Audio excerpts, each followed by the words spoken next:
The blood-red sun cast long shadows across the parched landscape as three weary women trudged barefoot through the choking dust of the Arizona Territory. Olivia Fletcher's cracked lips parted in silent prayer as she led her sisters away from the smoldering remains of their wagon. The year was 1875, and what had begun as a journey of hope had descended into a desperate fight for survival in the unforgiving Sonoran Desert. "Keep moving," Olivia urged, her voice hoarse from thirst. At 23, she had become the de facto guardian of her younger sisters after their parents' passing 6 months prior. Alpine can't be more than a day's journey now. Mary Fletcher, 21, adjusted the small bundle of possessions tied to her back. "I don't think I can walk much further, Liv," she whispered, her fair skin blistered from the relentless sun. The youngest, Sarah Fletcher, barely 18, stumbled on a hidden rock and fell to her knees. "I can't feel my feet anymore," she sobbed quietly. Olivia knelt beside her, wiping tears from her sister's dust-streaked face. "We have to keep going. We've come too far to give up now." The sound of hoofbeats cut through the still desert air. Olivia's hand moved instinctively to the small knife, hidden in the folds of her tattered skirt, their only protection since the bandits had taken everything else. A lone rider appeared on the horizon, his silhouette shimmering in the heat. As he approached, Olivia could make out his broad shoulders and the weathered Stetson that shaded his face. The stranger rode a magnificent chestnut stallion, its coat gleaming despite the dust. "Ladies," the man called, tipping his hat as he reined his horse to a halt several paces away, a respectful distance that Olivia noted with cautious relief. "Owen Sutherland at your service. You look like you could use some help." Owen dismounted with the fluid grace of a man who'd spent most of his life on horseback. Up close, Olivia could see he was younger than she'd initially thought, perhaps 27 or 28, with sun-weathered skin, striking green eyes, and a strong jaw softened by the hint of a compassionate smile. "We're heading to Alpine," Olivia said, her voice stronger than she felt. "Our wagon was attacked yesterday. Bandits took our horses, supplies, everything." Owen's expression darkened. "The Corwin gang, they've been terrorizing these parts for months." He reached for his canteen. "Here, drink, small sips now." Olivia hesitated before accepting, making sure her sisters drank first before taking a careful sip herself. The water tasted sweeter than any she could remember. "Alpine's still 15 miles northeast," Owen said, surveying the barren landscape. "You won't make it on foot, especially not barefoot in this heat." He glanced at the sun, now dipping toward the western horizon. "I know a place about 3 miles from here, a small spring with shelter. We can rest there tonight and I'll get you to Alpine tomorrow. Why would you help us?" Olivia asked, suspicious of kindness after what they'd endured. Owen's eyes met hers. "My mother and sisters made this same journey 10 years ago. A stranger helped them when no one else would." He adjusted his hat. "I'm just returning the favor." With gentle efficiency, Owen helped Sarah onto his horse while Olivia and Mary walked alongside. As they traveled, he led them away from the main trail, navigating around thorny brush and sharp rocks with careful consideration for their bare feet. "You know these lands well," Olivia observed. Owen nodded. "I scout for the Alpine Valley Ranch. The owner, Mr. Hammond, sends me to check the trails for cattle drives and keep an eye out for trouble." His expression grew serious. "I've been tracking the Corwin gang for 2 weeks now. They hit a stagecoach 3 days ago, then your wagon." The spring Owen led them to was a small oasis hidden among a cluster of rocks and scrubby trees. A trickle of water emerged from the stone, feeding a shallow pool surrounded by unexpectedly green grass. "It's not much, but it's safe," Owen said, helping Sarah dismount. Few people know about this place.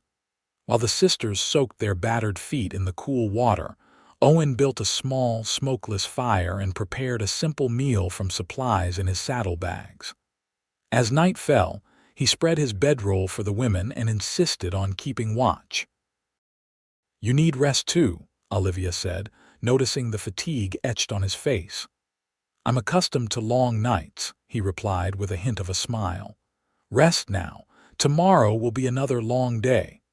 Under the vast canopy of stars, Olivia found herself unable to sleep despite her exhaustion. She rose quietly, careful not to disturb her sisters, and found Owen sitting on a rock, rifle across his knees, gaze fixed on the distant horizon. "Tell me about Alpine," she said, settling beside him. Owen's face softened in the moonlight. "It's a small town nestled in a valley between the mountains, not as rough as some frontier settlements. There's a church, a schoolhouse, a few stores. Good people mostly." He paused. "What's waiting for you there? A chance," Olivia replied. "Our Aunt Elizabeth moved there years ago. After our parents died of fever in Kansas City, we sold what we could and decided to join her." Her voice faltered. "The letter we sent might not have reached her yet. She doesn't know we're coming." "Elizabeth Fletcher?" Owen asked, surprise evident in his voice. "You know her?" "Everyone in Alpine knows Miss Elizabeth. She runs the town's only boarding house," he smiled. "She's quite a woman, strong-minded and fair. Folks respect her." Relief washed over Olivia. "Then she's established, very much so. Her place is always full of travelers, cowboys passing through and new folks looking to settle." Owen studied her face in the dim light. "I see the resemblance now. You have her determined eyes." The compliment brought unexpected warmth to Olivia's cheeks. "Our father always said Fletcher women were too stubborn for their own good." "I'd say that stubbornness served you well today," Owen remarked. "Most would have given up after what you've been through." Olivia looked at her sleeping sisters. "We're all each other has left. Giving up isn't an option." They sat in comfortable silence until Olivia could no longer fight her exhaustion. As she rose to return to the bedroll, Owen gently caught her hand. "You're going to be all right, Miss Fletcher. I promise you that." Something in his steady gaze made her believe him. Dawn broke with merciful clouds tempering the early heat. Owen had coffee brewing when the sisters awoke, and produced 3 pairs of rough wool socks from his saddlebags. "They're not much," he said, offering them to the women, "but they'll protect your feet better than nothing." "These are yours," Mary observed, noticing the darned heels. Owen shrugged. "I've got boots. You need them more than I do." After a breakfast of jerky and hardtack, Owen helped the women onto his horse, insisting they all ride while he walked ahead, leading the stallion by the reins. "Wouldn't it be faster if you rode?" Sarah asked. "And leave 3 barefoot women to walk through rattlesnake country?" Owen shook his head. "My mother would haunt me forever." As they traveled, Owen kept them off the main trail, choosing paths that would be easier on the horse carrying triple its usual burden. He moved with quiet confidence, occasionally stopping to study the ground or scan the horizon. "Are you looking for those bandits?" Mary asked during one such pause. "Just being cautious," Owen replied, though Olivia noticed his hand never strayed far from his holstered Colt. By midday, the terrain began to change, the barren desert giving way to scattered junipers and pines as they gained elevation. The air grew cooler, bringing welcome relief from the previous day's oppressive heat. "There," Owen said, pointing to a distant ridge. "Once we cross that, we'll be able to see Alpine Valley." The words had barely left his mouth when he suddenly tensed, raising a hand for silence. His other hand moved to his revolver as he scanned the rocks ahead. "What is it?" Olivia whispered. "Get down," Owen commanded softly. Take the reins and move back behind those boulders. Olivia slid from the horse and helped her sisters dismount. As they retreated to the shelter of the large rocks, Owen drew his revolver and moved forward in a crouch. The shot came without warning, a sharp crack that echoed across the landscape. Owen dove for cover as dust kicked up inches from where he'd been standing. "Stay down," he shouted to the women. Two more shots followed in quick succession, splintering bark from a tree near Owen's position. He returned fire, aiming at a flash of movement among the rocks above the trail. "Sutherland," a rough voice called out. "That you, Corwin?" Owen replied, his voice cold. "Didn't get enough stealing from women and children yesterday," a harsh laugh echoed from the rocks. "Seems we missed a few things. Those women carrying anything worth taking. Just leave, Corwin. You're outnumbered." "Am I now? I count 3 frightened women and 1 fool cowboy. My boys and I like those odds." Olivia's heart pounded as she realized they were surrounded. From their hiding place, she could see at least 3 men positioning themselves on the ridges above. Owen seemed to sense it too. "Miss Fletcher," he called, not taking his eyes off the rocks ahead, "in my saddlebag, there's a spare revolver. Know how to use it?" "My father taught us," Olivia answered, already reaching for the bag. The small Remington felt heavy in her hand as she checked that it was loaded. She passed her knife to Mary and instructed Sarah to ready stones to throw if needed. Well, Corwin called. "Looks like the ladies have some fight in them. This should be entertaining." The first bandit made his move, rushing from cover toward their position. Owen's shot caught him in the shoulder, spinning him backward. Another bandit opened fire, forcing Owen to duck behind a boulder. Seeing their protector pinned down, Olivia took aim at a shadow moving along the ridge and fired. Her shot went wide, but it was enough to make the man retreat. "Not bad," Owen called, flashing her a quick grin that somehow eased the terror gripping her chest. The standoff continued for several tense minutes, neither side gaining advantage. Then Olivia noticed a man circling behind Owen's position. "Behind you," she shouted, raising her revolver. Owen spun, firing in one fluid motion. The bandit crumpled, clutching his leg. At the same moment, Corwin himself charged from cover, gun aimed at Owen's back. Without thinking, Olivia stepped from behind the boulder and fired. The bullet grazed Corwin's arm, throwing off his aim. His shot went wild as Owen turned to face him. The 2 men stood mere yards apart, revolvers leveled at each other.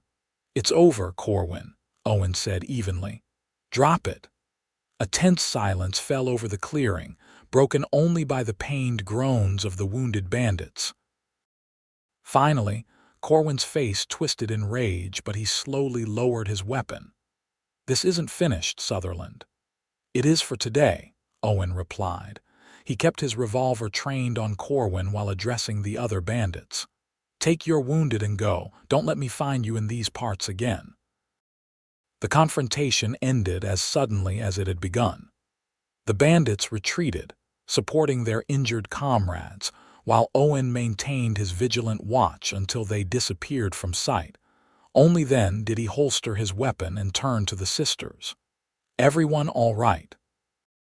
Olivia nodded, her hands trembling as she lowered the revolver. "You saved our lives."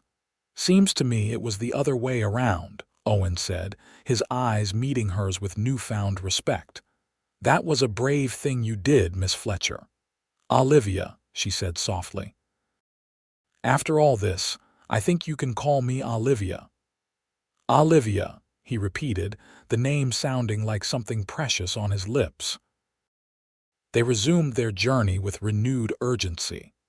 Owen now riding behind Olivia while her sisters walked alongside, the immediate danger having passed, but caution still necessary.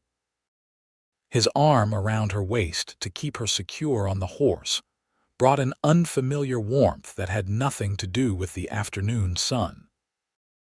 By late afternoon, they crested the final ridge.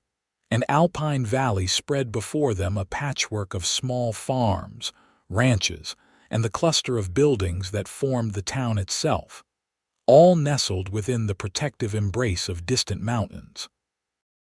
"It's beautiful," Sarah whispered, the first words she'd spoken since the attack. "It's home," Owen said simply. "Or it can be if you want it to be." As they descended into the valley, Olivia felt the weight of the past days begin to lift. Whatever lay ahead, they had survived the worst.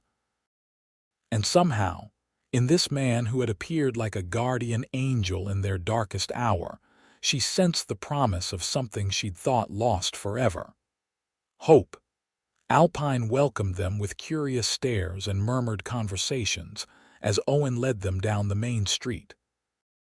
The town was larger than Olivia had expected. A dozen buildings lined the wide dirt road, including a general store, saloon, blacksmith, and the church Owen had mentioned. At the far end stood a two-story clapboard building with a wide porch and a freshly painted sign. Fletcher House. Aunt Elizabeth emerged before they reached the steps, alerted by one of the town's many watchful eyes. She was a tall, handsome woman in her 50s, with streaks of silver in her dark hair and the same determined Fletcher eyes that Owen had recognized in Olivia. "Lord have mercy," Elizabeth gasped, rushing forward. "Olivia, Mary, Sarah, is it really you?" The reunion that followed was a blur of tears and explanations, with Elizabeth ushering them inside to her private quarters behind the boarding house. Owen respectfully remained on the porch, declining Elizabeth's insistent invitation to join them. "You'll come for supper tonight," she told him firmly, in a tone that brooked no argument. "6 o'clock sharp. These girls say you saved their lives, and I aim to hear the full story." After Owen's departure, Elizabeth efficiently took charge, drawing baths, providing clean clothes, and sending for the town doctor to tend to their blistered feet and sunburns. As the youngest Fletcher sisters rested, Olivia found herself alone with her aunt in the kitchen. "Your letter arrived just yesterday," Elizabeth said, pressing a cup of sweet tea into Olivia's hands. "I was preparing to send funds for your journey. Never imagined you'd already be on your way or what you'd endure to get here." Her eyes grew troubled. "Your parents. I'm so sorry, my dear." "We had no choice but to come," Olivia explained. "After the funeral, there was barely enough money to settle Father's debts. The farm was mortgaged to the hilt." Elizabeth nodded grimly. "Your father was always one for grand dreams, just like his father before him." Her expression softened. "But he raised 3 remarkable daughters, that much is clear." "I don't know what we would have done without Mr. Sutherland," Olivia admitted. "He saved us in more ways than one." A knowing look crossed Elizabeth's face. "Owen's one of the good ones. Comes from fine stock. His father was a Texas Ranger before settling here. Owen works for the Hammond Ranch now, but everyone knows he's saving to buy his own spread someday." She studied Olivia with shrewd eyes. "He's never brought anyone to my doorstep before, though he's escorted plenty of travelers safely to town." Olivia felt a blush rising to her cheeks. "He was simply being kind." "Perhaps," Elizabeth said with a smile, "or perhaps there's more to it. Either way, you girls are safe now, and that's what matters. There's room for you here, not just to stay, but to build a life. I've been running this place alone too long, and these old bones could use the help." As promised, Owen arrived promptly at 6 o'clock, freshly shaved and wearing a clean shirt under his vest. He'd brought small gifts, a jar of honey from the general store for the household, and 3 pairs of simple canvas shoes that the shopkeeper's wife had quickly altered to fit the sisters. "Can't have you walking barefoot around town," he said with a shy smile. "Folks might talk." Over Elizabeth's hearty stew and fresh baked bread, Owen recounted their journey, downplaying his role and emphasizing Olivia's courage during the confrontation with the Corwin gang. "Shot like Annie Oakley herself," he declared, prompting a laugh from Elizabeth. "Fletcher women have always been good shots," the older woman said proudly. "Our grandmother could outshoot most men in Kentucky, or so the story goes." As the meal concluded, Elizabeth enlisted Mary and Sarah's help clearing the table, leaving Olivia and Owen alone on the porch swing. "Your aunt is quite a character," Owen observed, watching the stars emerge in the twilight sky. "She's exactly what my mother always described: strong, independent, and unafraid to speak her mind." Olivia smiled. "I see why she's respected here. Alpine's been good to her, and she to it." Owen hesitated, then added, "It could be good for you too, all of you, if you decide to stay." "We have nowhere else to go," Olivia admitted. "But after what we've seen of the West's dangers, I wonder if we're suited for life here." "You face those dangers with more courage than most men I know," Owen said quietly. "This land tests people, it's true. But it also rewards those strong enough to endure." He turned to face her directly. "I think you belong here, Olivia Fletcher. I knew it the moment I saw you standing tall in the desert, protecting your sisters despite everything you'd lost." The intensity in his eyes made her breath catch. "You hardly know me." "I'd like to, though," he said simply. "Very much." Before she could respond, the door opened and Elizabeth emerged with a lantern. "Getting chilly out here," she announced. "Owen, you're welcome to come inside for coffee before you head back to the ranch." "Thank you, madam, but I should be getting back. Mr. Hammond will be wanting a report on the Corwin gang." He rose and tipped his hat to Olivia. "Miss Fletcher." "Mr. Sutherland," she replied formally, though the warmth in her voice betrayed her composure. As he mounted his horse, Owen called back, "I ride into town most Sundays for church. Perhaps I'll see you there." "Perhaps you will," Olivia answered, smiling despite herself. Elizabeth said nothing as they watched him ride away, but her knowing look spoke volumes. The Fletcher sisters settled quickly into life in Alpine. Elizabeth's boarding house was a hub of activity, hosting everyone from traveling salesmen to cowboys, between jobs to families waiting for their homesteads to be built. There was always cooking to be done, rooms to clean, laundry to wash, and guests to attend to work that the sisters embraced with the relief of those who had feared far worse fates. True to his word, Owen appeared at church that Sunday, and the Sunday after that. His visits to the boarding house became regular, first under the pretense of checking on the sisters' well-being, then with increasingly transparent excuses that fooled no one, least of all Elizabeth. "That boy's ridden past this house 4 times today," she observed one afternoon as Olivia kneaded bread dough in the kitchen. "If he doesn't stop soon, his horse will wear a trench in the street." Olivia tried to appear unconcerned. "Mr. Hammond probably has him running errands in town." "Mr. Hammond's ranch is east of here. Town's to the west." Elizabeth smirked. "Besides, I've known Owen Sutherland since he was 16. He's never been one to waste time or horseflesh without good reason." 2 weeks after their arrival, Owen finally worked up the courage to ask Olivia to accompany him to the town social, a monthly gathering with music, dancing, and food that brought together everyone from miles around. "It would be my honor to escort you," he said formally, standing awkwardly in the boarding house parlor, hat in hand. "And your sisters too, of course," he added hastily. "My sisters and I would be delighted," Olivia replied with equal formality, though her heart raced at the prospect. The night of the social arrived with clear skies and a gentle breeze that carried the scent of pine from the surrounding hills. Owen arrived at Fletcher House dressed in his finest, a dark suit that fit his broad shoulders perfectly, his usually unruly hair tamed with pomade. Olivia had spent hours preparing, with Mary and Sarah offering conflicting advice about her hair and which of their aunt's borrowed dresses would best suit the occasion. She settled on a modest blue gown that Elizabeth insisted brought out her eyes, her dark hair arranged in a simple but elegant style. When Owen saw her descend the stairs, the naked admiration in his eyes made all the fussing worthwhile.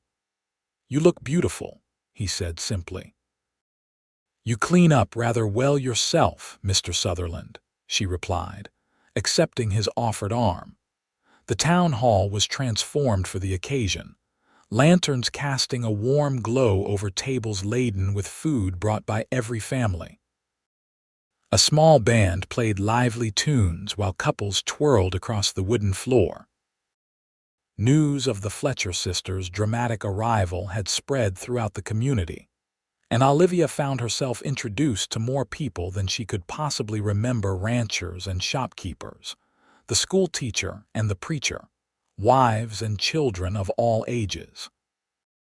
Everyone greeted them warmly, but Olivia noticed the special respect accorded to Owen as he guided them through the crowd. "You're quite popular," she observed as they found a quiet moment between introductions. Owen shrugged. "I've lived here most of my life. People know my family." "It's more than that," Olivia insisted. "They admire you." A slow waltz began, saving Owen from having to respond. "Would you care to dance, Miss Fletcher?" he asked, offering his hand. On the dance floor, Olivia discovered another of Owen's talents. For a man who spent most of his life on horseback, he moved with surprising grace, guiding her confidently through the steps. "Where did a cowboy learn to dance like this?" she asked, smiling up at him. "My mother insisted all her children learn proper manners, dancing included. She said just because we lived in the territories didn't mean we had to be uncivilized." His eyes crinkled with amusement. "My sisters and I practiced in the barn after chores. The cows were very impressed." As they danced, Olivia became increasingly aware of the strong arm at her waist, the gentle pressure of his hand holding hers, the scent of soap and leather that seemed uniquely his. When the music ended, neither moved immediately to break apart. "Would you like to step outside for some air?" Owen asked quietly. The night air was cool after the warmth of the crowded hall. They walked to a small garden behind the building, where benches had been placed beneath cottonwood trees. The music drifted faintly through the open windows, providing a backdrop to the chorus of night insects. "Are you settling in all right?" Owen asked, his usual confidence giving way to a slight nervousness. "At your aunt's place, I mean." "Yes, very well. Elizabeth has been wonderful, and there's plenty of work to keep us busy." Olivia smiled. "Mary's already talking about helping at the school, and Sarah's become Aunt Elizabeth's shadow, learning everything about running the boarding house." "And you?" Owen asked, his gaze intent. "Are you finding your place here?" Olivia considered the question. "I think so. It's different from what I expected, but I feel as though I can breathe here. Does that make sense?" Owen nodded. "Perfectly. I felt the same way when my family first arrived. The open spaces, the mountains, the sky that goes on forever, it makes a person feel both small and significant all at once." "Exactly that," Olivia agreed, surprised and pleased at his understanding. They sat in comfortable silence for a moment before Owen cleared his throat. I've been meaning to tell you something. Mr. Hammond's offered me a promotion, foreman of the North Range." "Owen, that's wonderful," Olivia exclaimed. "You deserve it." "It comes with the use of a small cabin on the property," he continued. "Nothing fancy but solid. 2 rooms, a good well nearby." He took a deep breath. "It's a place a man could start a family." The implication hung in the air between them. Olivia's heart began to race. "That sounds like a fine opportunity," she said carefully. Owen turned to face her fully, taking both her hands in his. Olivia, I know we haven't known each other long, but I've never been more certain of anything in my life. From the moment I saw you in that desert, standing strong despite everything you'd endured, I knew you were something special. His voice grew husky with emotion. I'm not a wealthy man, and I can't offer you an easy life. But I can promise to work every day to make you happy, to protect you and care for you. If you do me the honor of the rest of his proposal was cut short by a commotion from inside the hall. Shouts and the sound of breaking glass shattered the moment. Owen was on his feet instantly, positioning himself between Olivia and the building. "Stay here," he commanded, but she was already following him back inside. The scene that greeted them was one of chaos.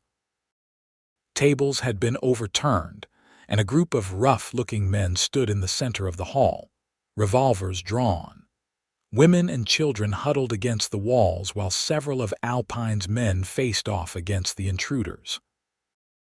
At the center of it all stood a man Olivia recognized with a chill of fear. Corwin, his arm still bandaged from her bullet. "Well, look what we have here," Corwin drawled when he spotted Owen. "The hero of Alpine. We've got unfinished business, Sutherland." "This isn't the place, Corwin," Owen said evenly, his hand hovering near his holster. "There are women and children present." "Should have thought of that before you interfered with my business," Corwin snarled. His gaze shifted to Olivia and a slow, malicious smile spread across his face. "And the little lady who shot me. How convenient." Everything happened in a blur after that. Corwin raised his gun toward Olivia, but Owen was faster, drawing and firing in one fluid motion. Corwin staggered backward as the bullet struck his shoulder, the same one Olivia had grazed weeks earlier. The hall erupted in gunfire. Owen shoved Olivia behind an overturned table, shielding her with his body as bullets splintered wood around them. Alpine's men returned fire, driving the bandits toward the door. "Stay down," Owen shouted over the chaos, drawing his second revolver from his boot. But Olivia had already retrieved a fallen gun from nearby. "Not a chance," she replied, taking aim at a bandit who was circling toward them.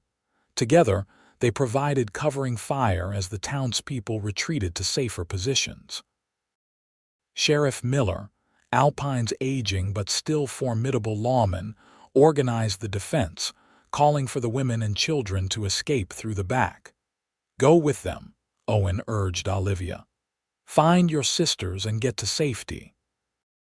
"Mary and Sarah are already out," she answered, having spotted them leaving with Elizabeth earlier. "I'm staying with you." The standoff continued for several tense minutes, with neither side gaining advantage. Then, from outside came the sound of approaching riders and shouts of reinforcement ranch hands from the surrounding properties, alerted by those who had escaped. Realizing they were outnumbered, the bandits made a desperate break for the door. In the confusion, Corwin suddenly lunged toward Owen and Olivia's position, a knife gleaming in his hand.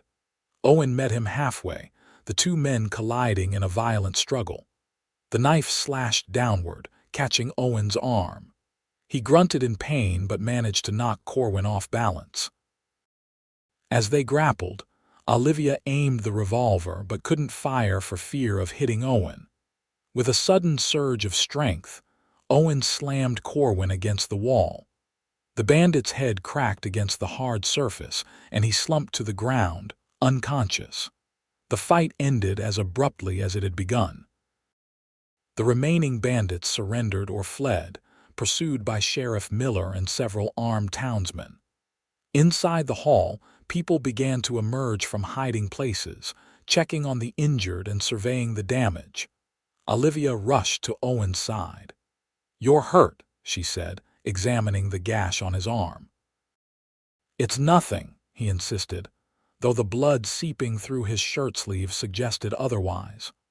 "Don't be foolish," she scolded, tearing a strip from her petticoat to bind the wound. As she worked, their eyes met, and the intensity of his gaze made her breath catch. "You were supposed to be safe," he said softly, reaching up to touch her cheek, leaving a smudge of dirt. "I promised to protect you." "We protected each other," Olivia corrected him. "And I believe you were in the middle of saying something important before we were interrupted."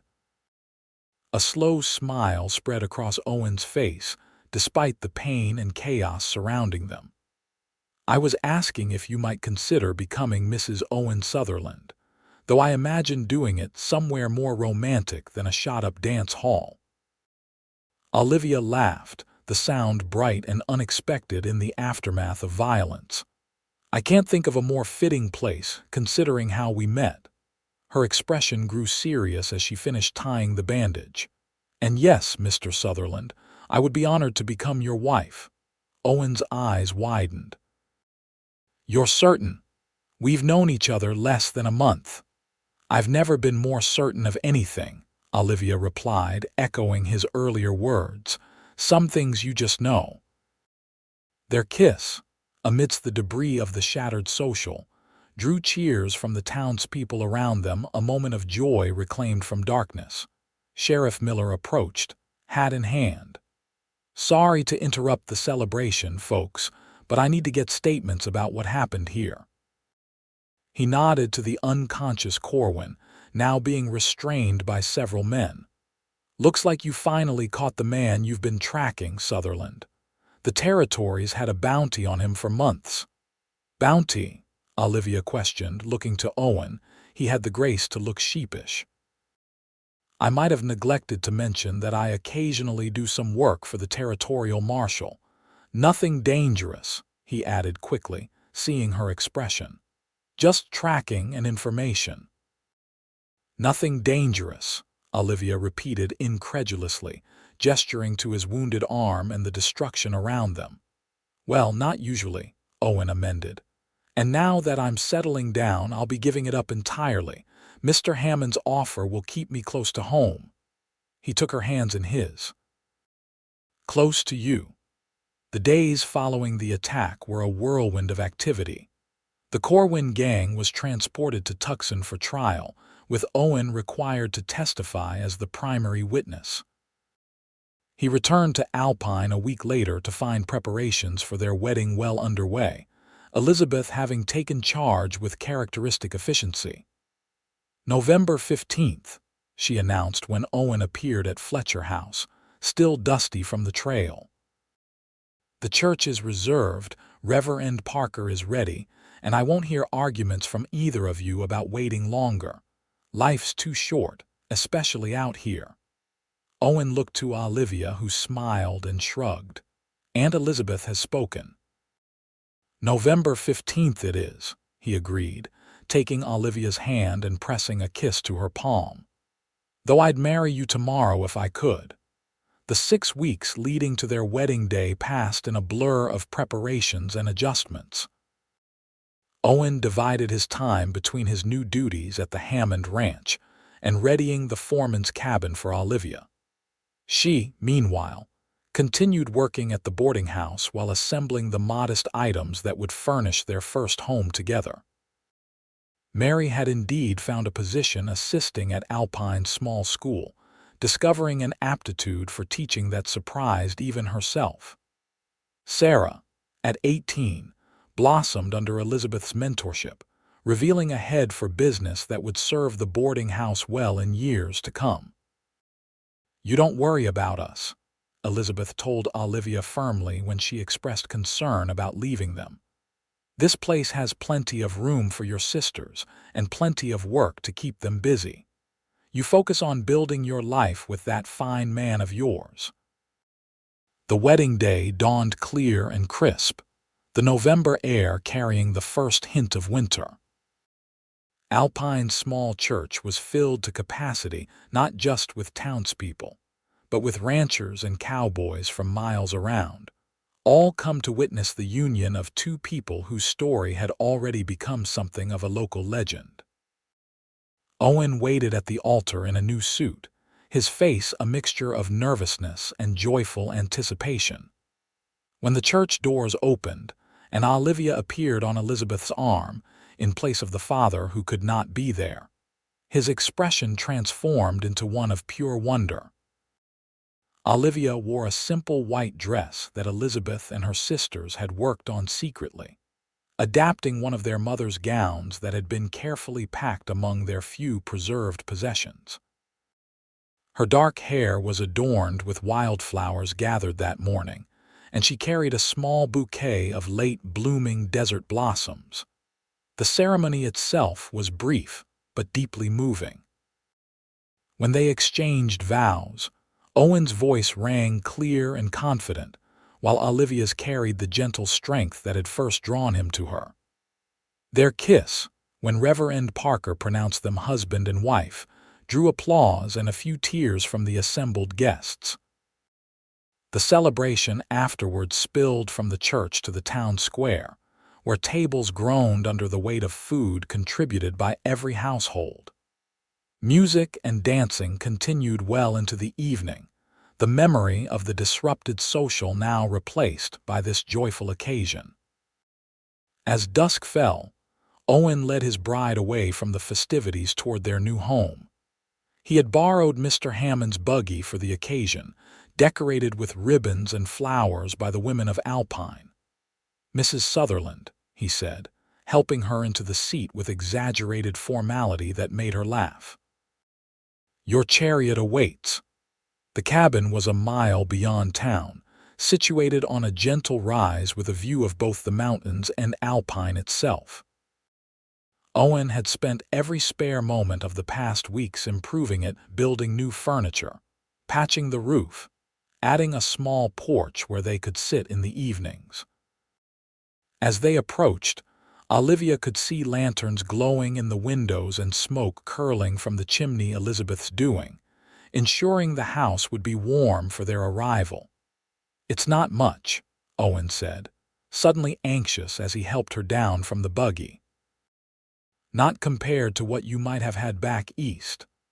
Olivia took in the sturdy log structure, the carefully tended yard, the small corral where 2 horses grazed, one of them a gift from Mr. Hammond to the new couple. "It's perfect," she said honestly. "It's ours." Before she could walk to the door, Owen surprised her by sweeping her into his arms. "Tradition," he explained with a grin, carrying her across the threshold into their home. Inside, the main room was simple but comfortable, with a stone fireplace, a solid table and chairs, shelves lined with a few books and the modest collection of dishes and cooking implements they'd accumulated. A curtain separated the living area from the bedroom beyond. Owen set Olivia down gently, suddenly shy in the intimate space. "Welcome home," he said softly. She reached up to touch his face, tracing the line of his jaw. "Our home, our beginning." Their kiss was different from any they had shared before, unhurried, deep, filled with promise and belonging. When they finally broke apart, Owen rested his forehead against hers. "I still can't believe you're really here," he whispered. "That you're my wife." "Believe it," Olivia replied, her fingers threading through his hair. "I'm not going anywhere." The winter that followed their wedding was harsh but beautiful, with heavy snows blanketing the valley and transforming Alpine into a pristine wonderland. For Olivia, accustomed to the milder Kansas climate, the intensity of the mountain winter was both challenging and exhilarating. Owen's work kept him busy, often returning home after dark, his clothes stiff with ice and his beard frosted white. But evenings were theirs alone, time spent before the fire, sharing the day's events, reading aloud from Owen's small collection of books, or simply enjoying the profound comfort of being together. Their cabin quickly became a regular stop for Sunday dinners with Mary, Sarah, and Elizabeth, as well as occasional visits from neighbors and friends. Owen proved to be a gracious host, his natural reserve giving way to warmth and easy conversation in the sanctuary of their home. As winter yielded to spring, Olivia found herself making quiet preparations, setting aside fabric for smaller garments, adjusting recipes to include foods that settled her occasionally queasy stomach, watching the calendar with growing certainty. When she finally shared her suspicions with Owen, his reaction stunned silence followed by jubilant laughter as he swung her in a careful circle, confirmed that this new adventure was one they would embrace together. Their first child, James Thomas Sutherland, arrived on a stormy night in October 1876, nearly a year after their wedding. The birth was difficult, with the doctor summoned from town barely arriving in time. Owen paced outside the bedroom for hours, alternating between prayer and panic, until Elizabeth emerged with the swaddled infant. "Your son," she announced, placing the tiny bundle in his trembling hands. "Healthy and strong like his mother." When Owen was finally allowed to see Olivia, pale but radiant against the pillows, he found himself speechless with emotion. "He has your eyes," Olivia said softly, watching Owen cradle their son with careful reverence. "And your determination," Owen replied, noting the infant's firm grip on his finger. "Poor child with two stubborn parents." "Lucky child," Olivia corrected, smiling despite her exhaustion, "with two parents who fought the wilderness to find each other."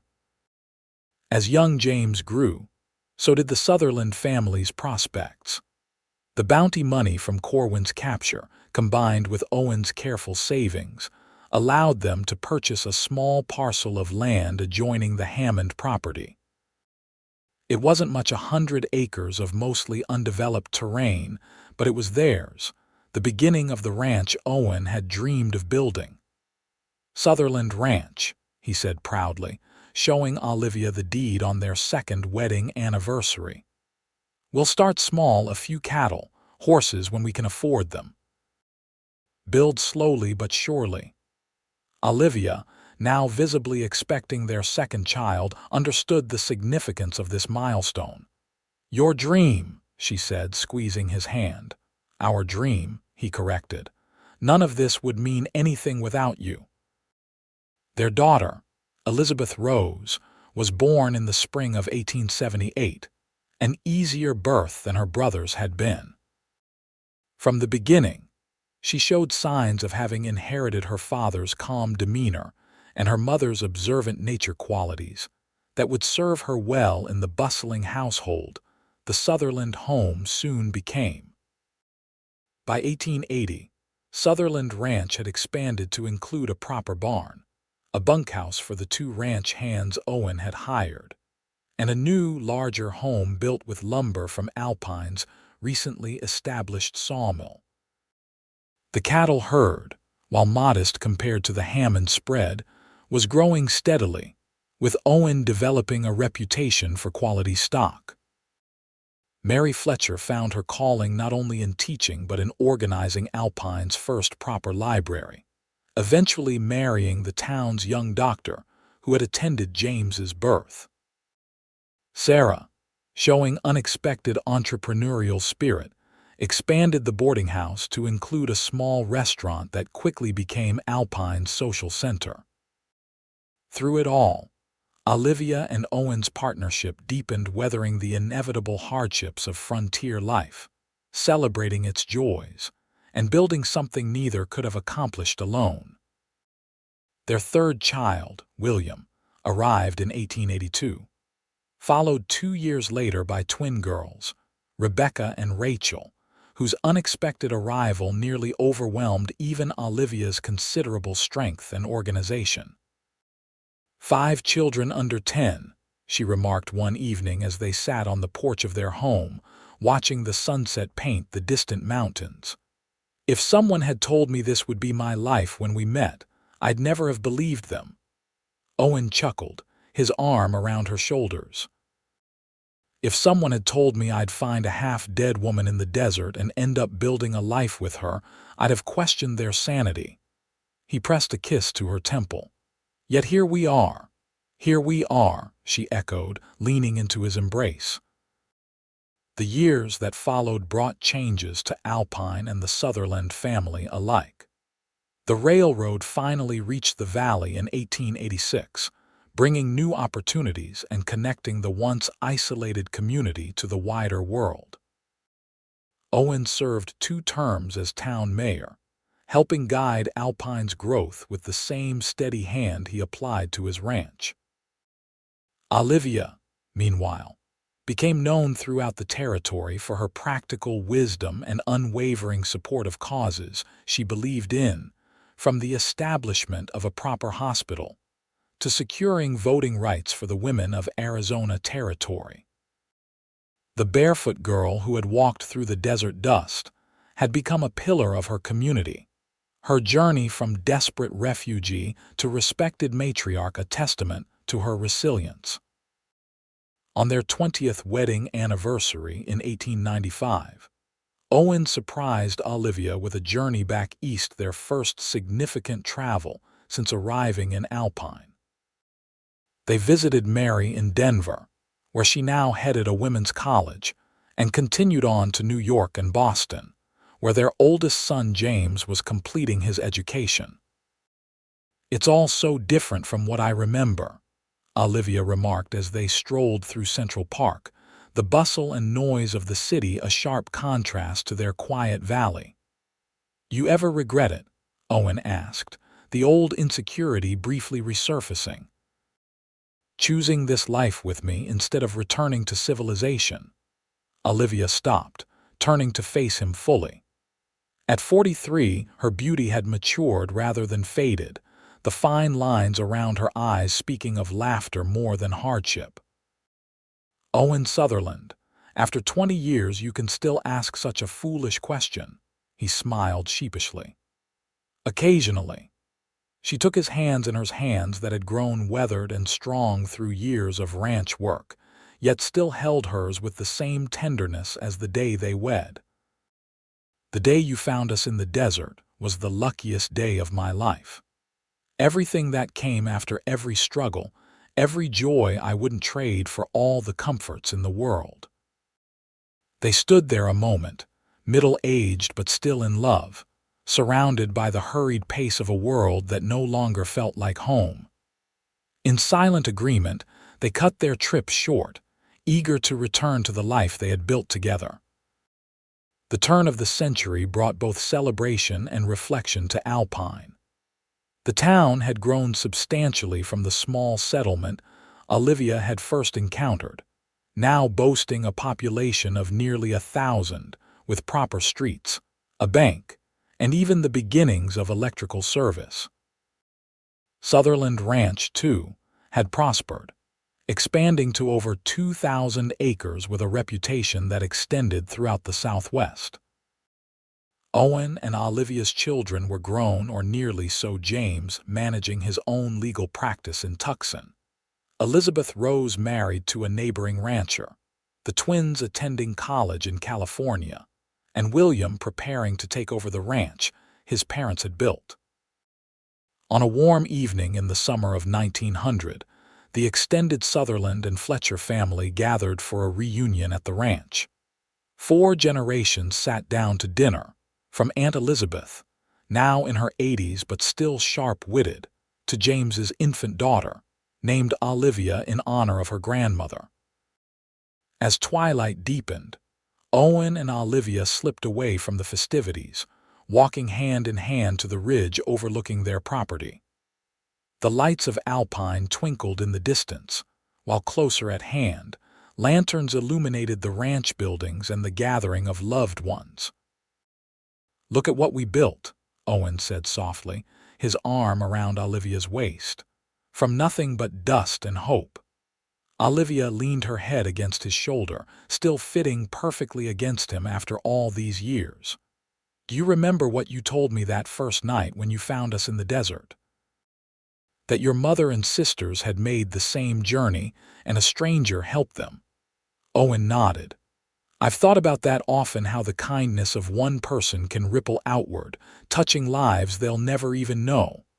Like the lives of our grandchildren," Olivia mused. "And their grandchildren someday, all because you rode ahead and cleared the way." Owen turned to face her, taking both her hands in his, In the fading light, she could still see the echo of the young cowboy who had captured her heart a quarter-century earlier. "We cleared the way together, Olivia. Everything good in my life began the day I found you." "And mine the day you found me," she replied, rising on tiptoe to kiss him.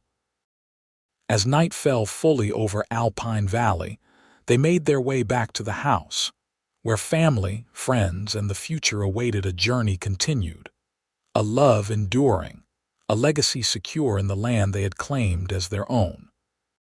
3 women had walked barefoot through the dust, and a cowboy had ridden ahead to clear the way. But what followed had been a path they forged together, step by step, day by day, creating a life neither could have imagined alone, a testament to courage, perseverance, and the transformative power of love in the wild heart of the American West.